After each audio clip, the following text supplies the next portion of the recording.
kasi sa akin makinig ha. Tumigil ka na! Hindi ka nga niya gusto!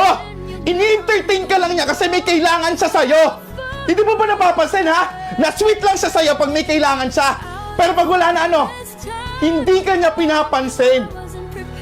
Sinasayang mo lang yung mga effort mo na binibigay sa kanya. Matalino ka naman tao eh. Bakit ba nagiging tanga ka pagdating sa kanya? Isipin mo naman yung sarili mo. Unahin mo naman yung sarili mo.